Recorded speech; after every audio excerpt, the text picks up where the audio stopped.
Most tops don't have a front seam in the front of a shirt, usually, unless it's, a button-up shirt, actual shirt. But if it's just a top, most don't have a front seam. This does because of the open detail, which is the peekaboo open area, like at the bust, which is the whole reason that I wanted to recreate the shirt. That was my old shirt. So I'm starting with the front bodice, the center front seam, piecing that together, and I will be just kind of eyeballing an opening.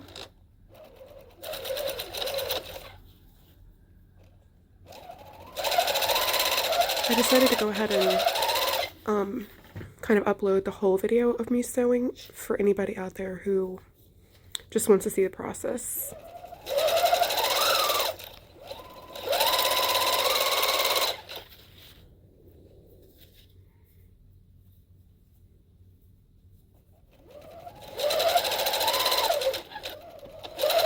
So I'm back stitching there because and actually later I went back and even reinforced it more because you wouldn't want that to pull as you wear your shirt and stuff, and you don't want the hole to become bigger than it's supposed to be, the opening. Once again, like I explained on the shorter video, this fabric likes to stick to itself, just the way that it is. So that's why I'm like kind of messing with it. And as you see there's the opening. There's different ways you could finish it. Here I was thinking about stitching it down, and then I decided that I wasn't going to after all. It's not going to come undone. Like, the fabric is a strong knit. It's not going to unravel. I just decided that I thought it would be just as good to leave it.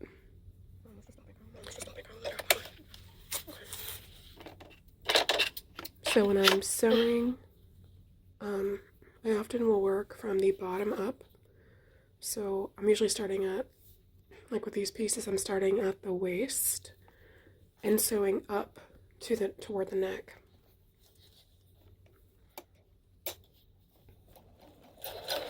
Here I am doing a dart. There's a dart on either side at the front and back bodice. A lot of people with darts might cut out like a triangle and have the fabric missing. As you see here, I just see those little snips. I just kind of snip where I believe the bottom of the dart should be, and then as you see me just lining that up as far as the height to be the same, I just kind of eyeball it. Now I will say that I did end up doing one of these kind of just at an odd angle, and I had to actually pick it out with the seam method.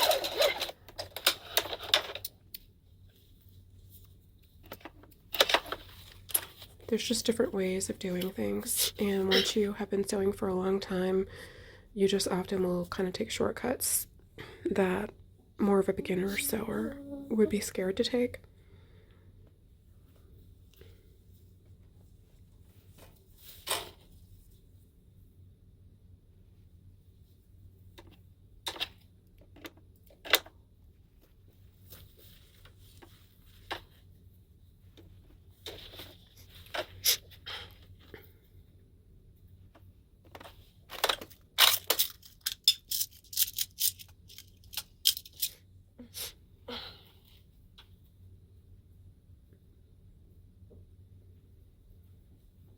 Alright, so this is the sleeve, and you just saw me make a little snip in the, I was finding the center.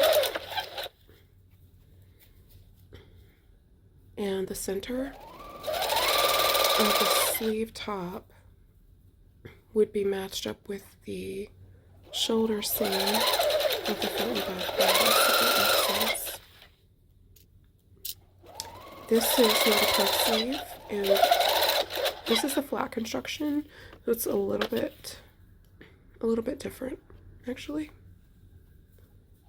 Let's see, what am I doing? Actually, no, this is not the sleeve, I'm sorry. This is the peplum that I'm putting on. My bad. So setting the front middle and matching that up to the front seam. And that's like the skirt-ish element of the top. So this is the front with the peplum. Darts are sewn, front middle seam sewn, peekaboo opening left open. And now I'm gonna work with the back bodice, which I cut out as one piece so I don't have to do a back center seam. So here I'm starting with the darts.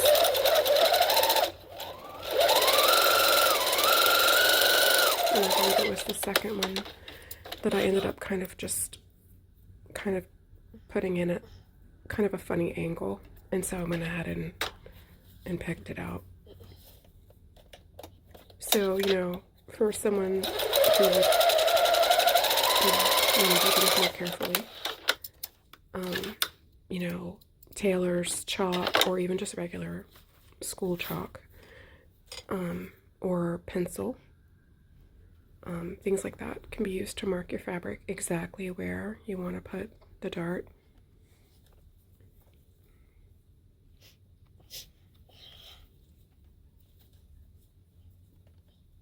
There also are ways of omitting darts. If you think about if you were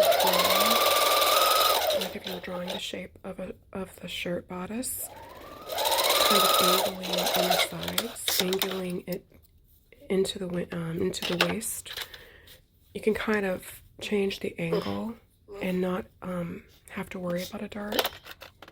But I really wanted to do the darts on this shirt because it is more of a fitted top and the peplum comes out from the fitted waist. So I really wanted it to be more like the original. So I was omitting already the zipper, and on this one I'm omitting the back seam. And so I didn't want to cheat too much and just have it a shapeless top. I wanted to have it, you know, still be fitted. Here you can't quite see what I'm doing, but I'm taking out the dart. On my shorter video, I sped it up to 4 times, and I cut out a lot of the sewing. So here I'm really not going to cut out any, and I just have it at double. But I do apologize for when you can't actually see what I'm doing.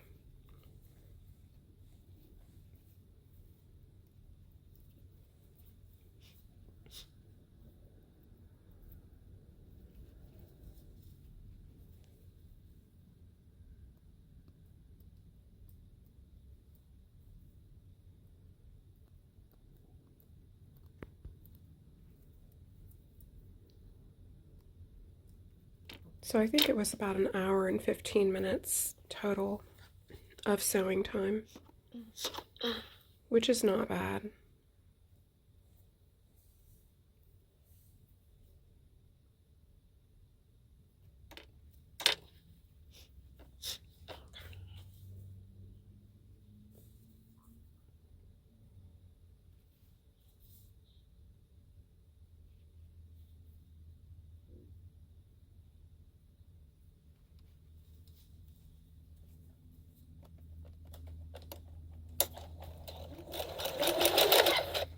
So when I'm starting the dart here,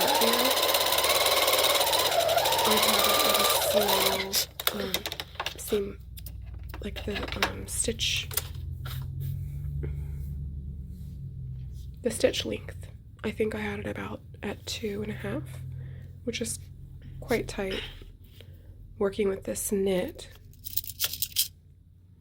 But when I hem the bottom of the peplum later, for example, I believe I was sewing at 4, stitch length of 4, and so there are certain areas you want kind of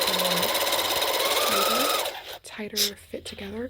When you're doing the hem, you don't want there to be like any kind of puckering, so you want to have that to be 4 might sound like a long stitch length. It's not for me. It only sewing with a knit, with this jersey needle like I am, is quite different than sewing with wovens. So a 4 stitch length on a woven fabric would be more of a basting stitch and really would not be good for constructing a garment, in my opinion. Unless you're working with something really thick, like basically the thicker the fabric, even if it would be a woven, if it was a wool blend or something quite thick like maybe corduroy, then you're going to work with a longer stitch length.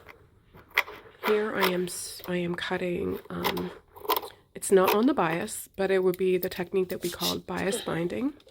When you're working with a knit like this that has two-way stretch, and it's just a nice substantial knit, it's not see-through, it's got a lot of good qualities. You don't have to worry about cutting the binding on the actual bias. You definitely would if you're working with a woven. So once again, these are kind of like little cheat methods. So this is the way that I'm finishing the back neck. Just kind of eyeballing it.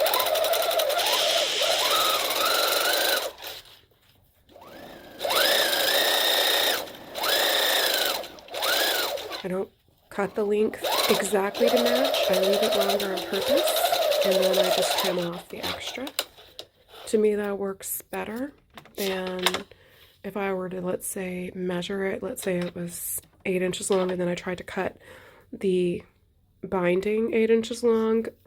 It might not end up, you know, doing just right. So then I just flip it over once, because this is not going to come unraveled. And I don't want there to be a lot of bulk. On a thinner knit, I would fold twice and have it more narrow. This knit is thick enough that, you know, I don't want there to be the thickness of a fold and then a fold. So I just have that fold over once. But what I'm doing here is creating a nice finish. So from the outside of the garment, you know, the neck will be finished without a facing. So doing a bias binding, or mine isn't cut on the bias, but doing that technique is just a way of finishing your neck edge without having to have a facing. It doesn't look perfect, but this is going to be the back. And once I have the top sewn up, it really won't be noticeable. No one's going to go inspecting. Now see in the front there, I noticed that that's the top front bodice. When I pieced it together, and that's where the opening is for the peekaboo at the top, that it didn't line up perfectly. So all I did right there is I just snipped it. I just eyeballed it to be more even. Now this is more of a V-neck in the front. Not exactly, but a little bit more than the back. The back was more of a minor curve. So here I'm cutting the binding. Bias binding if you want to look up the technique, but I'm not cutting it on the bias. And I'm going to do the same thing that I just did on the back for the front bodice. On the front, I'm going to be a little bit more careful because this will be seen as everyone's going to come to me from the front. So what I just did there was kind of reinforce the area that's the middle top of that bodice, so that there's nothing that's coming undone later. I'm leaving this a little past, about a ½ inch past when I start. I'm going to do a little like kind of funny technique, which because I'm speeding the video up, you might not be able to catch later. But there's a way of putting the shoulder seam together kind of neatly.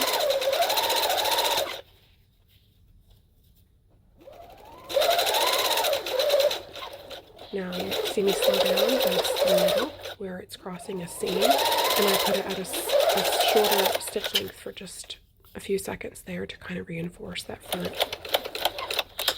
My bobbin ran out here, which was a little inconvenient. So I'm gonna do another bobbin. I like this machine because it allows me to wind a bobbin without having to thread my machine. Very convenient.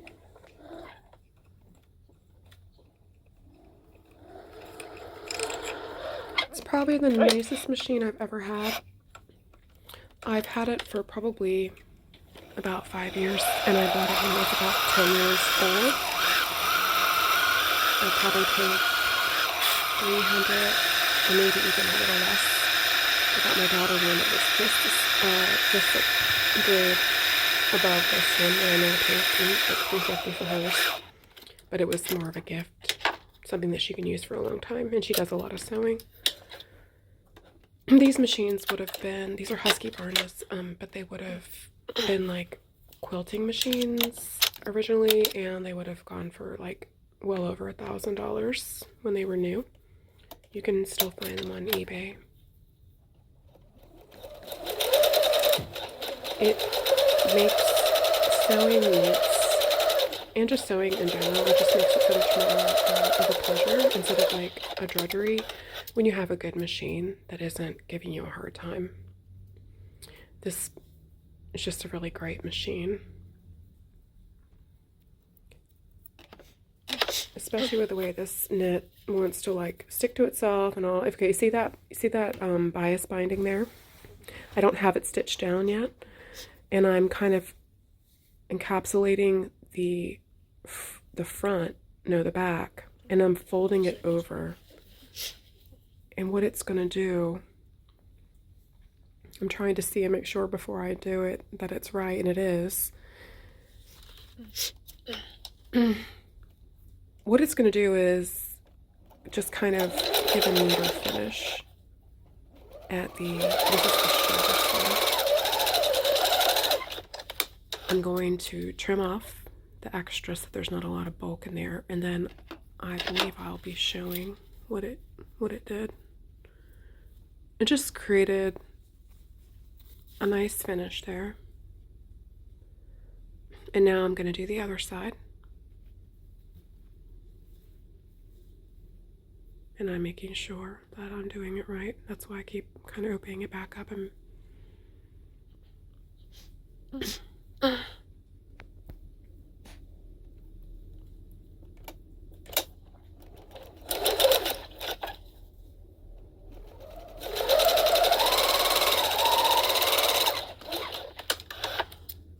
so one thing as an advanced seamstress is some of the things I'm trying to share with you. When I'm sewing, I'm not typically, not hardly back stitching. I am doing like a shorter stitch length kind of back stitching. All right, so here I'm kind of laying down. This is that front bias binding at the front neck. It's going above. You see the opening, that's the peek-bore opening.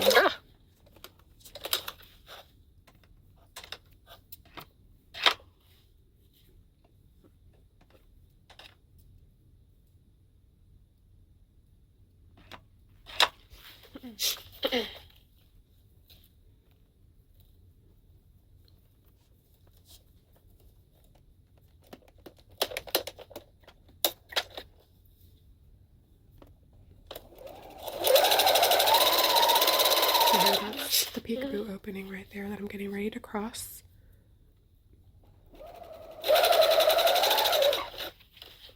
And then I'm kind of sewing back over to the opposite shoulder seam.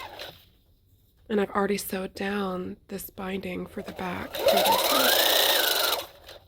The reason I'm doing it this way is because it allowed me to kind of put together the shoulder seam in that neater way, if that makes sense.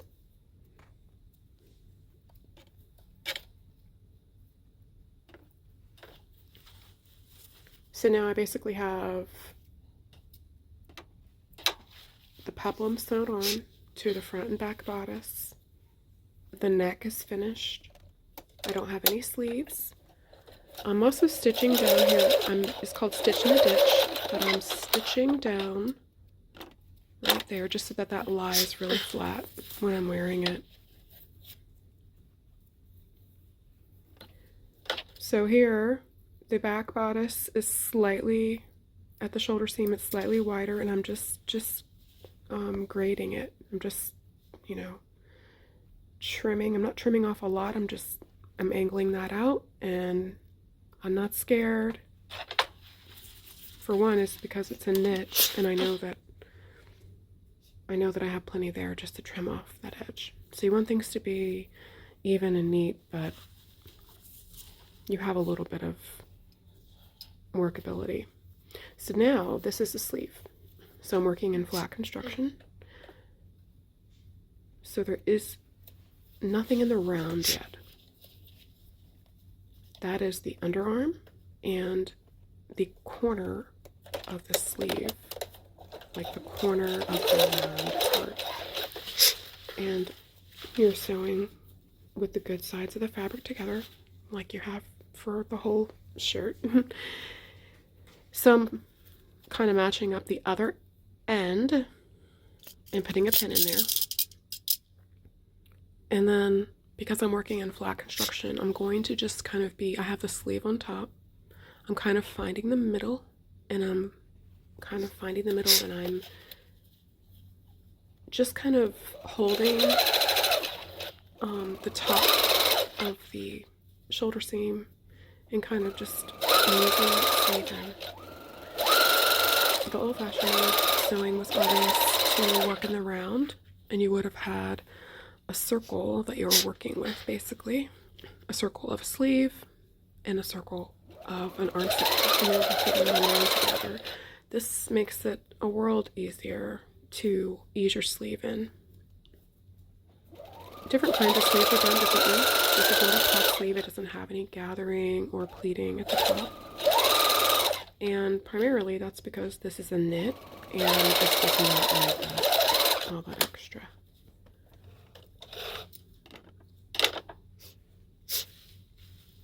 So I'll be showing you.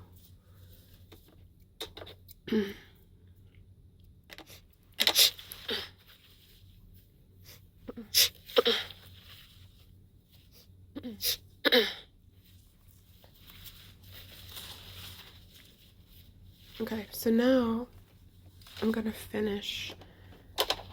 I'm gonna sew. I'm marking, like I'm pinning, I believe. That is right under the sleeve, like the armpit, basically. And then I'm gonna match up the peplum, which is like the waist.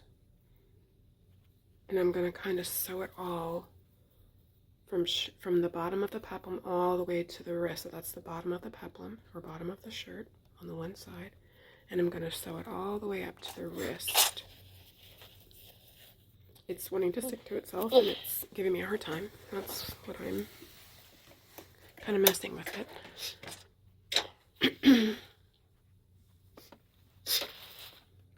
So, you know, I'm trying to get it the best I can, but it's okay that, you know, there's going to be like 1/4 of an inch on the one that's going to look like it's sticking out. I just know that it's going to be okay. So the most important thing at this point is, you know, matching up like your waist seam and your underarm seam.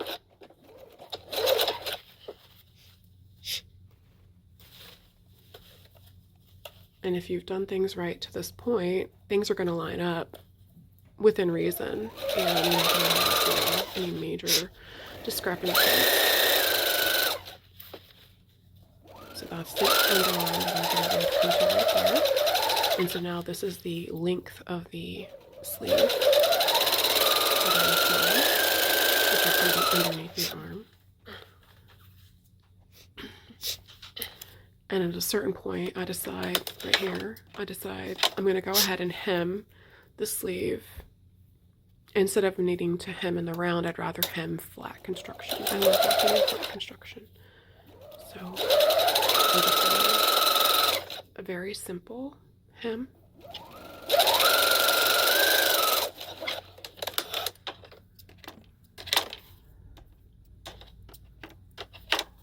And then I'm going to finish out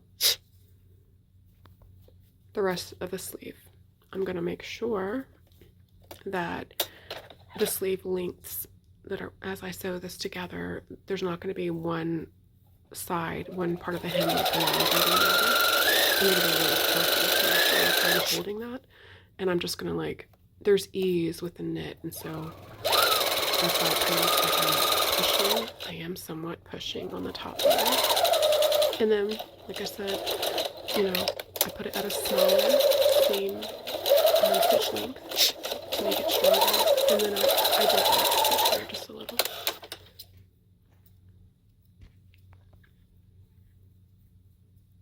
And then I'm just trimming the threads.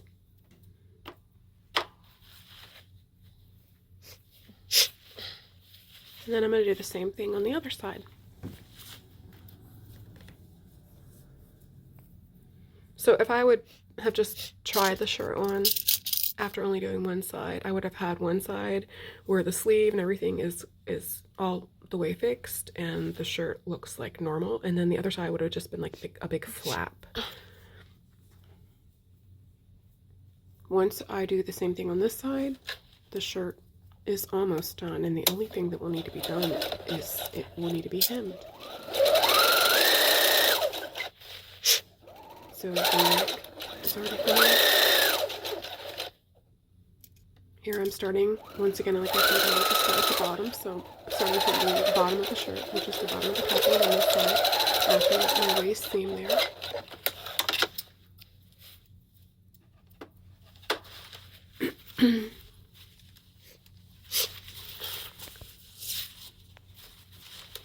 I decided I wanted to go ahead to hem the second sleeve, just because sometimes you can have discrepancies in, like, you know, I didn't want one sleeve to be longer than the other, so what I'm doing is I'm just verifying that my sleeves are going to be the same length.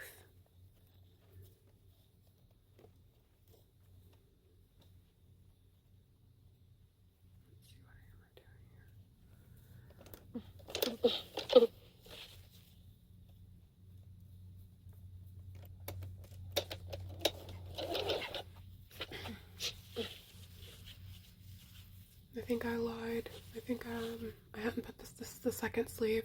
I'm sorry. Okay, so this is the second sleeve. I am going to be easing that in, and then I'm going to be doing what I thought I was doing already.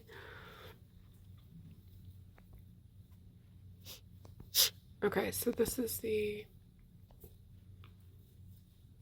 basically the shoulder of, it's the second sleeve, but it's the top mushroom shape part of the sleeve, and the part that fits from basically armpit to armpit.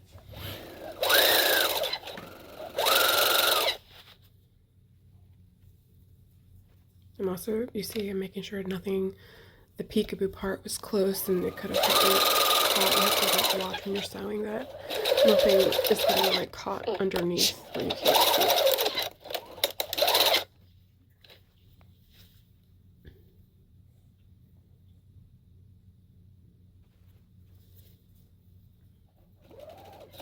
So easing the sleeve just kind of means you're evenly distributing that fabric of the sleeve. You know, you wouldn't want to pull too much, like maybe when you're starting, and then you'd have like too much coming off the edge, or vice versa. Not enough to cover.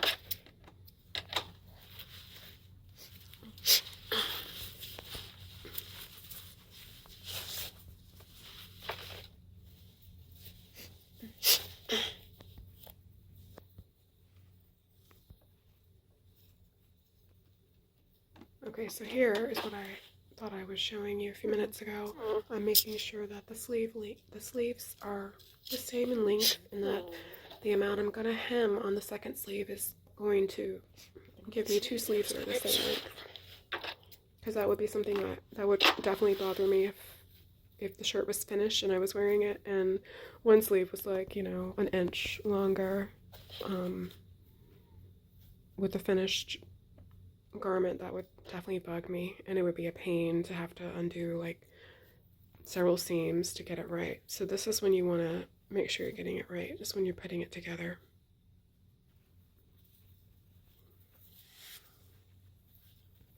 So now I'm going to sew from the bottom of the peplum to the waist up through the end of the sleeve.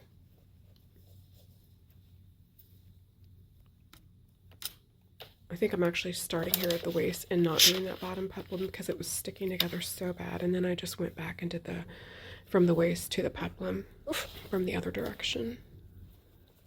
So it's not like there's hard fast rules, but this is still considered flat construction.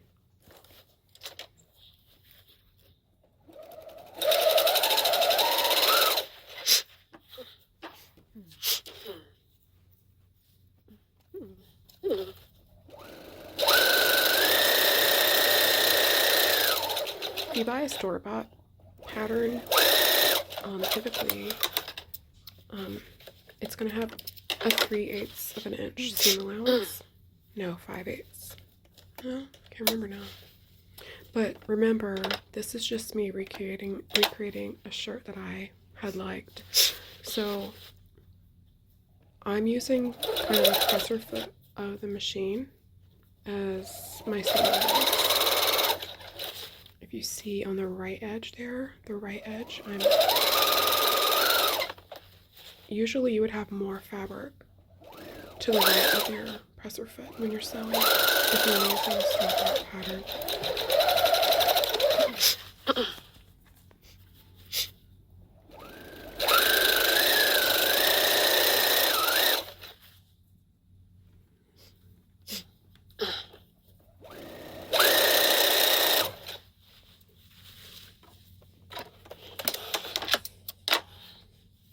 So I'm making sure my sleeves are going to be the same once I hem them, once I hem the second one. So you see I get about to elbow length of sewing the sleeve, and then I decide, okay, I'm gonna go ahead and hem the sleeve. I am basically eyeballing the width of the hem, as I will do with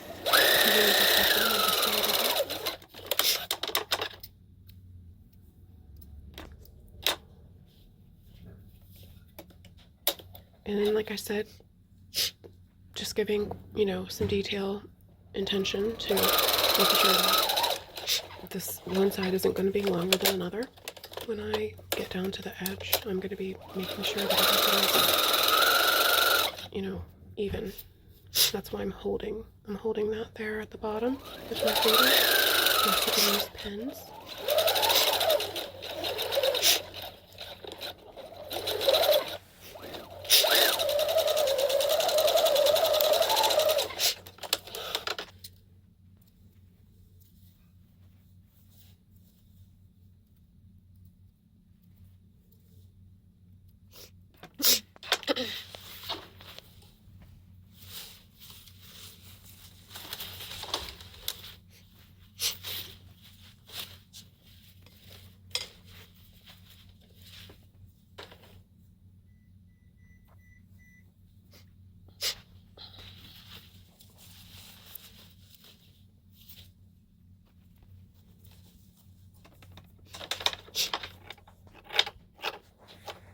Can't really see what I'm doing, but I am just trimming to make it more even. There's a little bit on the peplum that was like a little longer. You see there?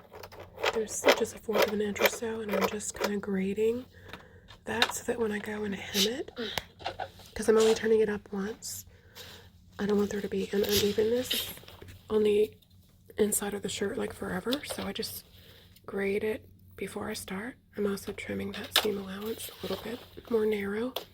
This is just the side seam. It doesn't matter which side you're starting from. You want to work with, if you're, usually you're going to work with the bulk of your fabric. And then I'm just going to, I believe I'm working with a 4 stitch length at this point. I know it's not smaller than 3.5.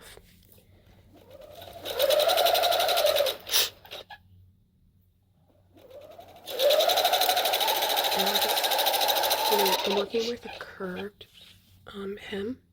Like the peplum has like a natural curve to it.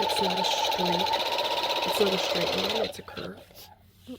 And so I'm just taking my time and going, you know, maybe 5 or 7 inches at a time and just making sure that that's curving nicely.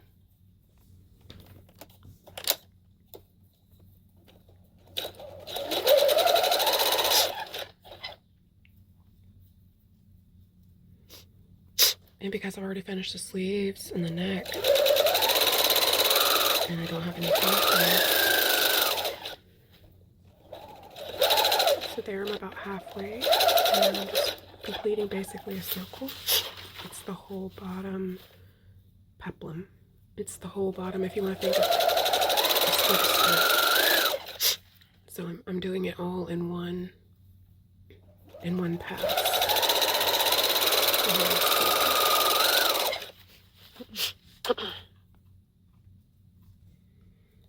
So when I come back around to where I began, I'll just kind of run a few stitches over where I began, and that will be like a knot. Let me tell you, seams don't come out of this fabric very easily. When you saw me having to take out one of the darts that I had put it in a funny angle, it was not easy. So nothing's going to just come out of this. And I'm just going to pass, like I said, trim my threads, and it's done.